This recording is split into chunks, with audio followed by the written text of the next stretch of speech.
Okay, so as I've stated before, sometimes during the week, if I have a half hour to an hour, maybe in the evenings, I try to just do something small. Figure throughout the week it all adds up and might turn into 3-4 hours that I can save for the weekend. And so what I'm going to do tonight, well, back to as I've done a little review from yesterday, we shortened this bar on the passenger side of the axle, and everything with it went fairly well. Kind of had some practice when I did the other side, but this side is ready to go aside from having the new bolts. But have the this other parking brake band, it's all lined with the new lining. I think I know in a previous video I showed you how I attached this new lining to the bands. So I just basically repeated the process and put that on. So now that's on. And what I'm going to do next is I'm going to attach the new hardware and brackets for the brake caliper mounting bracket. So we'll go ahead and I'll show you how that's all done. And before I go, let me check the angle of the fadangle here. All right. So basically, you take out your two bolts here that are attached to this bar, and it comes with new longer bolts and spacers. So we'll go ahead and take these out.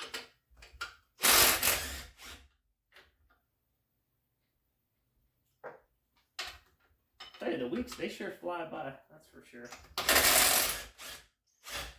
I can't believe it's Friday tomorrow. Tomorrow's Friday.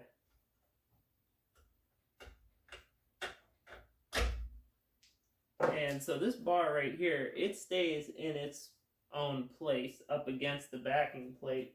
And then what you do now is we have the bracket right here. Pretty heavy duty, that's for sure. And you can go ahead and just slide the new bolts in from the back. We can get that going. And then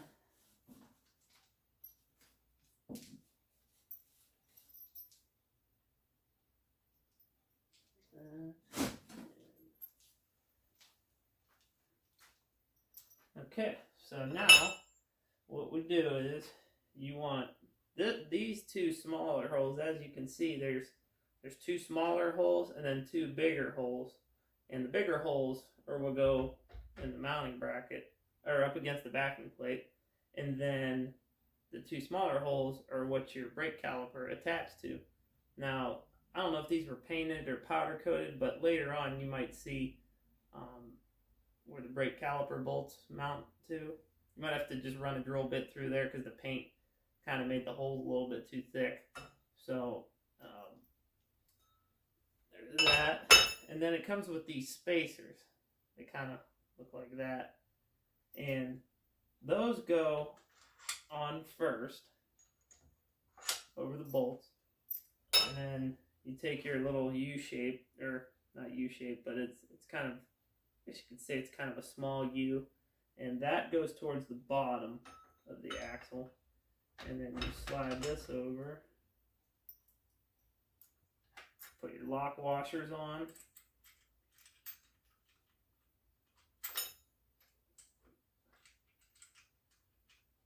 And the new nuts. See if I can get that started. There we go. So that's on.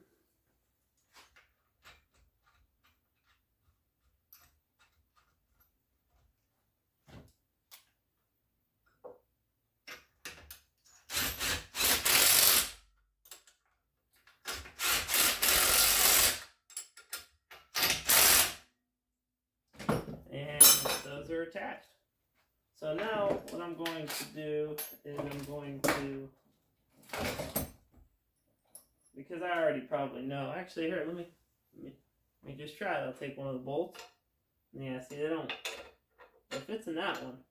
This one up here, the bolt doesn't go in. So just needs a little bit of the paint cleaned out of it. So this is a 3/8. So we'll go ahead and take a 3/8 drill bit.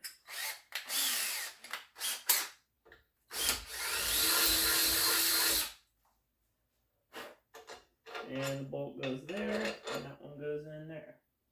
So now that's all attached, and really there's no adjustment to this bracket right here. What you do is you actually space out your caliper once you put the caliper on, and you basically center that up, and that gets spaced with just grade 8 washers that are provided in the kit. But you don't do that until you have your rotor on, obviously attached to the wheel. So next thing we can do is get the old parking brake drum off of the hub, and then we can attach our new rotor and brake drum combination, as well as the new free-floating hub. We can attach that to our the back of our hub on the wheel. So we'll go ahead and we'll at least maybe get it off, get the old one off tonight, and then maybe we'll just get started on it, because it requires a little bit of thread tapping and things like that I might not get into tonight, but we'll at least get started with it. Okay, so as you can see, there was a little bit of an oil leak on this side of the axle. So this basically is just the hub, and so what we do is we'll take these off, and on the other side you can see they're just regular carriage bolts. So it should be, it's pretty self-explanatory, but we'll go ahead and pop these off.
Okay, so now, as you can see, you just take those off, and then this, I believe the last one, I had to kind of tap it off a little bit. Kind of sounds like a bell when it's coming off, but... And there you go. That's off. Nothing to it.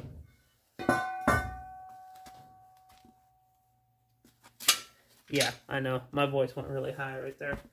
But that's alright. And then I just blow these through.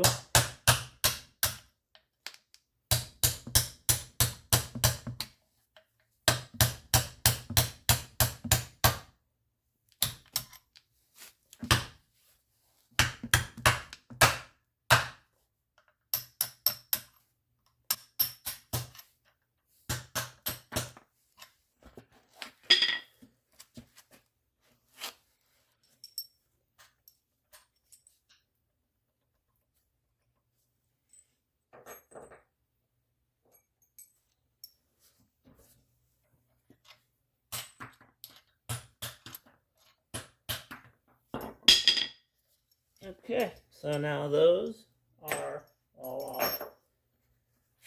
Clean off.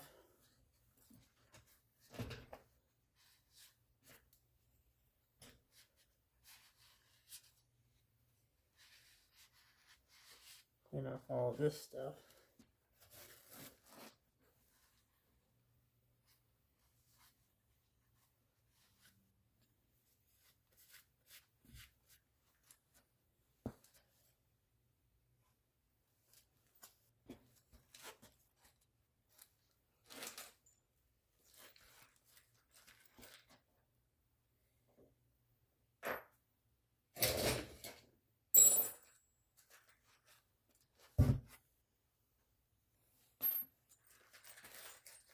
And then the free-floating hubs come with these this little packet of bolts right here. So just bust these open real quick.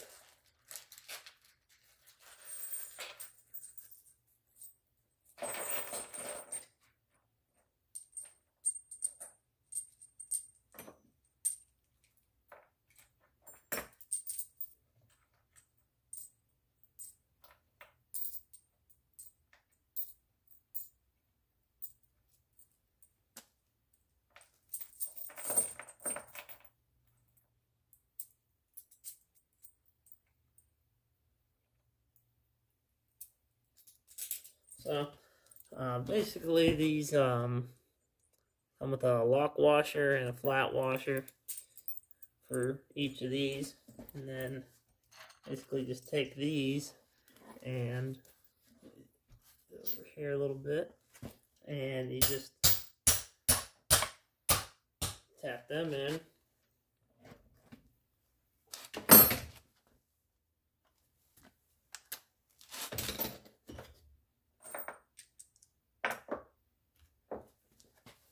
And I'm actually going to try not use these exact bolts. I'll tell you why in a minute here. And so you basically then take your, I only put 2 bolts in just for now. And then you slide that drum over there. And then this hub, these holes right here, every other are actually threaded to the same thread, which is like 3/8 fine thread, which are these new bolts here. And then you just take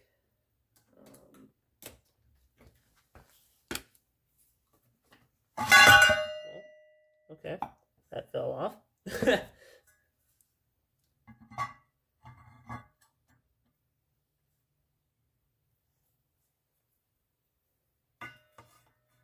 I'm just going to kind of hold this up against here. Well, that doesn't want to stay, does it?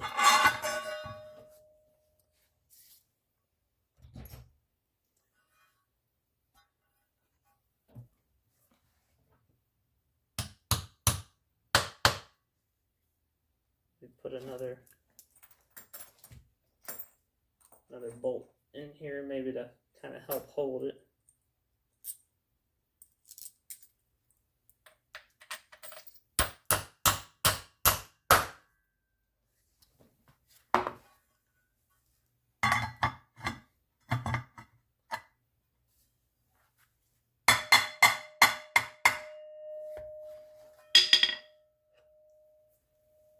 And then we'll put this up against there, and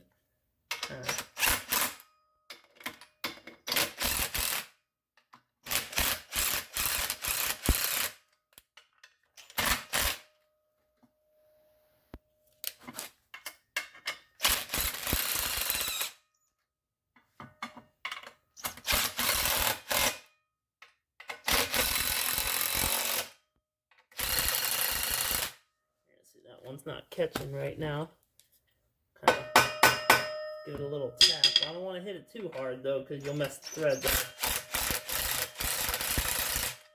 Alright, so running into what I ran into the other night, I didn't have anything to kind of push with, so what I did was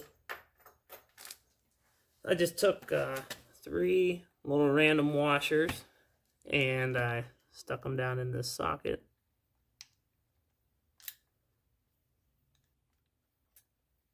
That looks like we might only need 2. Yep. And that kind of filled up the space a little bit and allowed me to push. Oh, maybe I need another.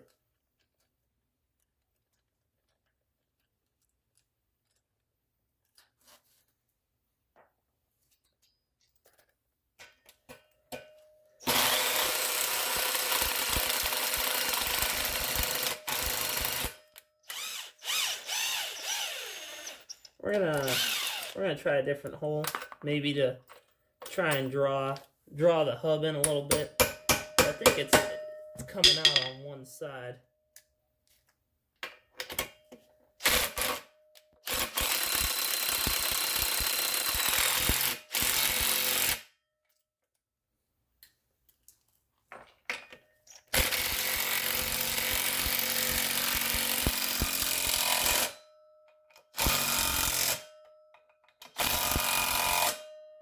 Okay, so now we have 3 of them started, and what I'm going to do, as you can see where they thread in to the hub at,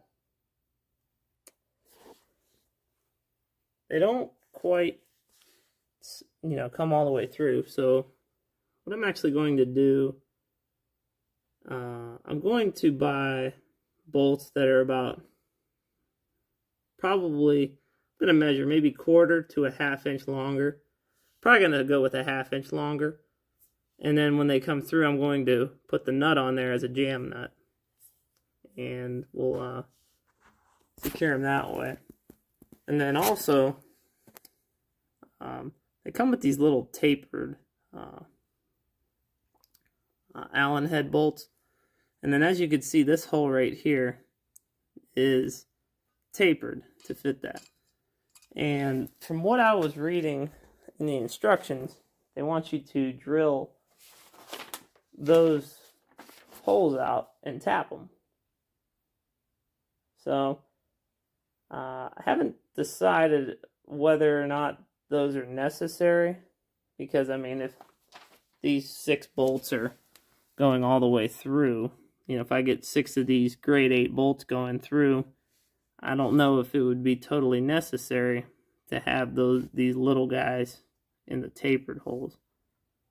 But I'm going to research. I'm going to call the people I bought it from tomorrow, and just kind of see what they think about it. But for tonight, we're gonna go ahead and call it a night. But just wanted to kind of just pick away at it a little bit tonight. And as you can see, we have the hub and rotor all attached to the wheel. Only 3 of the bolts are in, but it's attached. So that's all we're gonna do for tonight. This is what the end result looks like down here. You got the new bolts right in there. Got the new lining put on the band. And on this end, you have the brake caliper bracket. Pretty heavy duty for sure. If I can get this focused in. But yeah, it's pretty heavy duty, and everything should work on pretty well. But that's it for tonight, everybody. And again, thank you for watching, and don't forget to like and subscribe. You can get notifications whenever I have another video coming out, which there's going to be quite a few. And we're going to get this car going. After we still got to wire it. That's going to be a whole bunch of videos right there of just wiring the car. This car was originally 6 volts with a positive ground, and we've switched it over to 12 volt with a negative ground, kind of like a modern car today. And so that's going to be all kind of good stuff. But anyway, that's enough for tonight. Everybody have a good one. We'll see you next time.